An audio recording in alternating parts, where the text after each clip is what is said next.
Hello everyone, in this video we will do the physical properties of alcohols and phenols. Methods of preparations हम लोग alcohols और phenols दोनों के ही पढ़ चुके हैं. अब हम लोग कंटिन्यू करेंगे with physical properties and chemical properties of alcohols and phenols. ठीक है, alcohols क्या है हमारे ROH where R is any alkyl group और phenol क्या है, phenol का मतलब जो बेंजीन रिंग है उसके ऊपर क्या प्रेजेंट है आपका OH ग्रुप. तो ये क्या हो गया हमारा फिनोल हो गया. ठीक है, अब इनके फिजिकल प्रॉपर्टीज पढ़नी है. फिजिकल प्रॉपर्टीज में सबसे पहले let's talk about their physical state. सबसे पहले इनकी फिजिकल स्टेट की बात करते हैं कि जो आपके अल्कोहल्स हैं क्या वो सॉलिड हैं, लिक्विड हैं या फिर गैसियस फॉर्म में एग्जिस्ट करते हैं. तो आपको पता है कि जो लोअर मेंबर्स हैं, ठीक है, लोअर मेंबर्स मींस जिनका मास कम है, जिसके अंदर 1 2 3 मतलब कम नंबर ऑफ कार्बन एटम्स जहां पे भी प्रेजेंट है, उस टाइप के जो अल्कोहल्स हैं ये कलरलेस लिक्विड्स होते हैं. ठीक है, आपको भी पता है कि ये लिक्विड होते हैं, हम लोग लैब में यूज करते हैं. लाइक इथाइल अल्कोहल है, ठीक है, मिथेनॉल जो होता है, मिथाइल अल्कोहल, ये सब कैसे होते हैं, लिक्विड होते हैं, कलरलेस है. ठीक है, कलरलेस लिक्विड्स होते हैं. हायर मेंबर्स जो है वो सॉलिड होते हैं और एक डिस्टिंक्ट स्मेल होती है इन अल्कोहल्स की. ठीक है, अल्कोहल्स की स्मेल आपको पता है डिस्टिंक्ट स्मेल है और साथ ही में इसका एक बर्निंग टेस्ट होता है. लेकिन जो हायर मेंबर्स हैं वो सॉलिड होते हैं. ये तो बात हुई अल्कोहल्स की. इसी तरह से जो फिनोल्स हैं, फिनोल्स में आपको या तो मिलेंगे लिक्विड फॉर्म में या आपको मिलेंगे वो सॉलिड फॉर्म में. कलरलेस ही होते हैं but on exposure to air, air के कांटेक्ट में आने से जो फिनोल है जो कि एक्चुअल में जो कलरलेस है, एयर के एक्सपोजर में आने से वो भी रेडिश ब्राउन कलर के अंदर क्या हो जाते हैं, कन्वर्ट हो जाते हैं. It is about the physical state of alcohols and phenols. Now next about boiling point. ठीक है, अगर हम लोग इनके बॉइलिंग पॉइंट्स की बात करें, क्योंकि जो जनरली अल्कोहल्स एंड फिनोल्स की हम लोग बात कर रहे हैं वो जनरली तो क्या मिलेंगे आपको, लिक्विड फॉर्म में मिलेंगे. ठीक है, और अगर इनके हम लोग बॉइलिंग पॉइंट्स की बात करें तो as the number of carbon atom increases, जैसे जैसे नंबर ऑफ कार्बन एटम या कार्बन एटम की जो स्ट्रेट चेन है, ठीक है, वो इंक्रीज होगी, उससे बॉइलिंग पॉइंट भी क्या होता जाएगा, इंक्रीज होता जाएगा. अब इसलिए बोलते हैं कि अगर आप एक पर्टिकुलर ग्रुप की स्टडी अच्छे से कर लेते हैं तो बाकी सारे ग्रुप्स को डिस्कस करने में, बाकी जो अदर फंक्शनल ग्रुप्स हैं उनको पढ़ने में कोई प्रॉब्लम आपको नहीं रहती. ठीक है, जैसे हम लोगों ने पी ब्लॉक एलिमेंट पढ़ा, आपने एक ग्रुप को अच्छे से स्टडी कर लिया तो उसी के बेस पे आप रिस्पेक्टिव और ग्रुप्स को स्टडी करते हैं. इसी तरह से यहाँ पे आप haloalkanes and haloarenes की प्रॉपर्टीज को अच्छे से देख लेते हैं, समझ लेते हैं कि कौन सी प्रॉपर्टी किस पे डिपेंड करती है, तो बाकी सारे जो हमारे ग्रुप्स हैं उनकी फिजिकल एंड केमिकल प्रॉपर्टीज में कुछ खास प्रॉब्लम नहीं रहती. तो नंबर ऑफ कार्बन एटम अगर बढ़ते जा रहे हैं, देखो मान लो एक तो आपके पास प्रेजेंट है CH3OH, ठीक है, एक आपके पास है CH3CH2OH. इस तरह से कार्बन एटम की चेन को आप बढ़ाते जाओ, CH3 CH2 CH2 CH2. ठीक है, कितने भी कार्बन एटम्स की चेन ले सकते हैं बट मैं यहाँ पे स्ट्रेट चेन की बात कर रही हूँ. ठीक है, ये देखो ये स्ट्रेट चेन में सारे कंपाउंड्स हैं. अब यहाँ पे देखो आपको इस सब्सटेंस को बॉईल करना है, तो मैंने आपको पी ब्लॉक एलिमेंट्स के केस में, इनऑर्गेनिक केमिस्ट्री में भी मैंने आपको समझा रखा है कि सब्सटेंस को बॉईल करने का मतलब क्या है कि हमें एक्चुअल में इस सब्सटेंस में जितने भी सारे टोटल बॉन्ड्स प्रेजेंट है उन बॉन्ड्स को हमको क्या करना होगा, ब्रेक करना होगा. तभी हम क्या बोल पाएंगे कि हमने उस सब्सटेंस को क्या कर दिया, बॉईल कर दिया.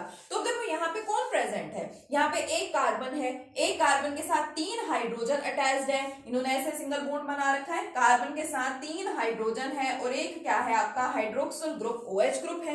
तो यानी यहाँ पे आप कुल मिलाकर के ये समझ लीजिए कि आपको 4 बॉन्ड्स को क्या करना पड़ेगा, ब्रेक करना पड़ेगा. ठीक है, अब यहाँ पे देखो इधर क्या है, फर्स्ट कार्बन के साथ 3 hydrogen, first second and third. फिर नेक्स्ट आपका सेकेंड कार्बन, इसके साथ 2 हाइड्रोजन और हैं. ठीक है, और फिर आपका OH ग्रुप है. अब देखो आपको यहाँ पे कितने सारे बॉन्ड्स को ब्रेक करना पड़ रहा है. इट इज 1 2 3 4 5 6 एंड 7 बॉन्ड्स को आपको यहाँ पे क्या करना पड़ेगा, ब्रेक करना पड़ेगा.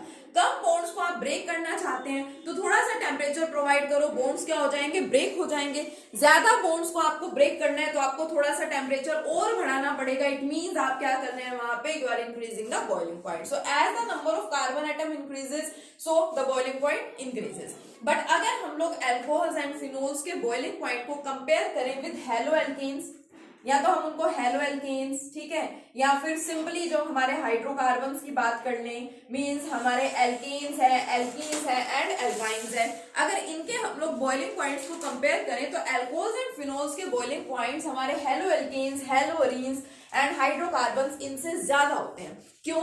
Due to the presence of hydrogen bonding. ये आपको जो मैंने एग्जांपल लिख रखा है उसमें भी दिखाई दे रहा है, फिनोल में भी आपको दिखाई दे रहा है। This OH group is responsible for hydrogen bonding.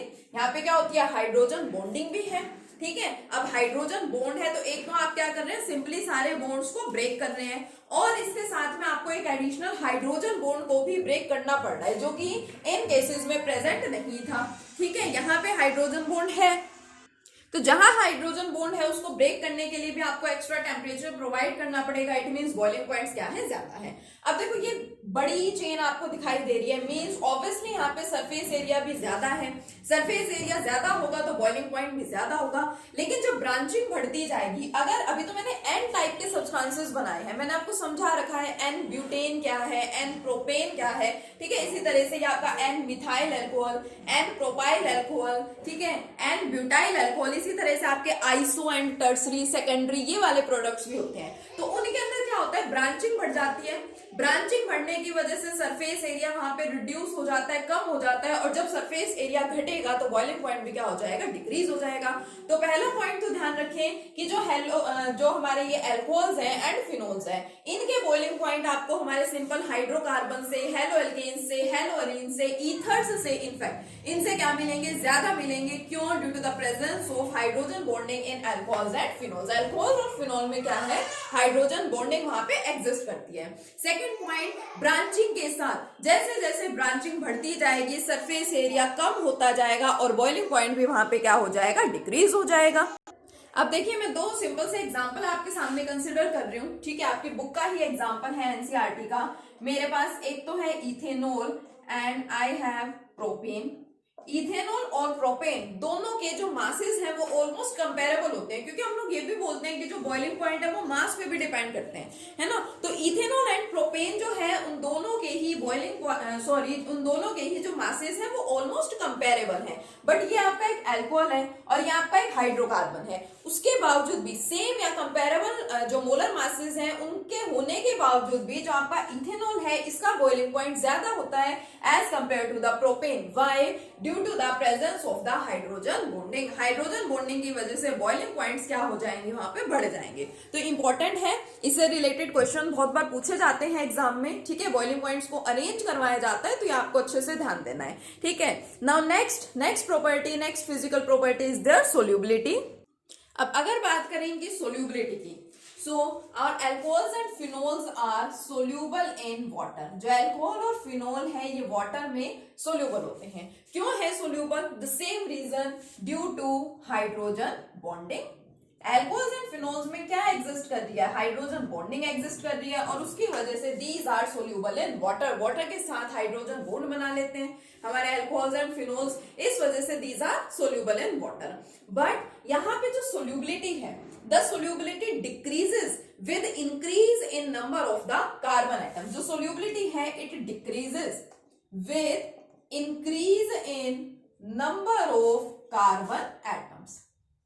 अब क्यों ऐसा है कि जब नंबर ऑफ कार्बन एटम्स बढ़ते जा रहे हैं तो जो हमारे कार्बन एटम वाला जो ग्रुप है, जो हमारे एल्काइल और अराइल ग्रुप है, ये तो नॉन पोलर होते हैं, और नॉन पोलर की तो सोल्यूबिलिटी होती नहीं है वाटर में। कि देखो अगर मैंने लिखा CH3OH, तो इसकी वजह से, इस OH ग्रुप की वजह से यहाँ पे बॉन्डिंग हुई है और वो वाटर में क्या है? सोल्यूबल है, because this part is water loving, ठीक है, and this part is water repelling और वाटर हेटिंग पार्ट। अब वाटर को हेट करने वाला जो पार्ट है अगर वो बढ़ता जाएगा, मींस एल्काइल ग्रुप हमारा बढ़ता जाए, अब CH3, CH2, CH2, एक और ले लो CH2 एंड OH, अब ये वाला पार्ट क्या हो गया? बढ़ गया।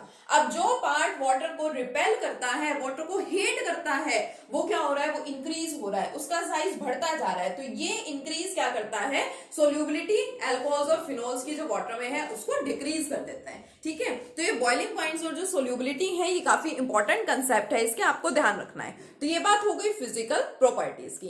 अब स्टार्ट करते हैं the chemical properties of alcohols and phenols. Now actually ये जो हमारे अल्कोहल्स हैं, these are of versatile nature. इनकी वर्सेटाइल नेचर है, कैसे? क्योंकि जो हमारे अल्कोहल्स हैं, दीज बिहेव्स एज, किस तरह से बिहेव करते हैं? देखिए, these behaves as nucleophiles. Alcohols behaves as nucleophiles as well as electrophiles. ये जो आपके एल्कोहल्स हैं ये न्यूक्लियोफाइल्स की तरह से भी बिहेव करते हैं और ये इलेक्ट्रोफाइल्स की तरह से भी बिहेव करते हैं। Means alcohols are nucleophiles, alcohol जो है वो न्यूक्लियोफाइल भी है as well as the alcohols are electrophiles, और इलेक्ट्रोफाइल्स जो हमारे एल्कोहल्स हैं वो क्या है, इलेक्ट्रोफाइल्स भी है। न्यूक्लियोफाइल्स एंड इलेक्ट्रोफाइल्स क्या है, ये हम 11th से पढ़ते आ रहे हैं, लास्ट यूनिट में भी हमने इसको डिटेल में समझा था। ठीक है, तो एल्कोहल एक्चुअल में है क्या, OH ग्रुप जिसके साथ प्रेजेंट है दैट इज अल्कोहलिक ग्रुप। तो मान लो मैं उसको ऐसे लिख लेती हूँ, एक जनरल एग्जांपल ले लेती हूँ, ROH, यही तो आपका एल्कोहल है। अब इसके अंदर देखो R एंड O, एक एग्जांपल भी साथ में कंसिडर करती हूँ लाइक CH3OH, और एक्चुअल में ये जो बॉन्ड बना होता है तो कार्बन से बना होता है, तो हम इसको ऐसे भी लिखते हैं CH3OH। तो ओवरऑल आपका जो एल्कोहल है उसके अंदर दो आपको यहाँ फिलहाल बॉन्ड्स दिखाई दे रहे हैं, एक तो आपका R and O means alkyl group यानी कि कार्बन और ऑक्सीजन के साथ जो बॉन्ड है, और दूसरा जो ऑक्सीजन और हाइड्रोजन के बीच में जो बॉन्ड प्रेजेंट है। अब देखो जब केमिकल रिएक्शंस होते हैं, मैं एक सिंपल सा एग्जांपल लेती हूँ, इनऑर्गेनिक का एग्जांपल लेती हूँ। हम लोग कब से पढ़ते आ रहे हैं, HCl plus NaOH, these combines for the formation of NaCl plus water। तो जब ये रिएक्शन होता है तो इस रिएक्शन में एक्चुअल में होता क्या है, मतलब जब ये रिएक्शन हुआ, आपने कहा कि HCl एंड NaOH आपस में कंबाइन हो गए, सोडियम क्लोराइड बना लिया और क्या बना लिया, वाटर बना लिया। तो इस रिएक्शन में एक्चुअल में हुआ क्या था, हाइड्रोजन और क्लोरीन के बीच का बॉन्ड ब्रेक हुआ, सोडियम और हाइड्रोक्साइड के बीच का बॉन्ड ब्रेक हुआ, यानी पुराने बॉन्ड जो ओल्ड बॉन्ड बने हुए थे इन सब्सटेंसेस में, इन कंपाउंड्स में, वो ब्रेक हो गए and new bonds are produced, नए बॉन्ड्स की वहां पे क्या हो गई, फिर फॉर्मेशन हो गई। तो ऐसा ही तो होता है जब आप कोई केमिकल रिएक्शन कराते हैं, तो केमिकल रिएक्शन में जो ओल्ड बॉन्ड्स बने हुए हैं, अगर मैं आपको कहूं इस अल्कोहल का रिएक्शन आपको कराना है किसी मेटल के साथ, तो क्या होगा, जो पहले से बॉन्ड जिसके अंदर प्रेजेंट है वो बॉन्ड ब्रेक होंगे, तभी तो वो सोडियम के साथ या कोई और मेटल के साथ जाकर के कंबाइन हो पाएगा। So first and the most important point is the breaking of these old bonds. अब लेकिन यहाँ अल्कोहल में टू टाइप्स से बॉन्ड्स क्या हो सकते हैं, ब्रेक हो सकते हैं। या तो पॉसिबिलिटी क्या है, फर्स्ट पॉसिबिलिटी, या तो ये जो आपका ROH है, ऑक्सीजन और हाइड्रोजन के बीच वाला बॉन्ड क्या हो जाए, ब्रेक हो जाए, और इसको हम लोग क्या बोलते हैं, क्लीवेज बोलते हैं। ब्रेक हो जाना यानी कि क्लीवेज हो गई है, cleavage of OH bond. OH oxygen और हाइड्रोजन के बीच का जो बॉन्ड बना हुआ है वो क्लीव हो जाए यानी कि ब्रेक हो जाए। एक तो ये पॉसिबिलिटी है। दूसरी पॉसिबिलिटी क्या है, हो सकता है इस कार्बन और ऑक्सीजन के बीच का बॉन्ड यानी कि R ग्रुप और O ग्रुप और जो ऑक्सीजन है, हो सकता है ये वाला बॉन्ड ब्रेक हो जाए। तो सेकंड पॉसिबिलिटी इज ROH, और ये वाला बॉन्ड क्या हो जाए, क्लीव हो जाए, ब्रेक हो जाए।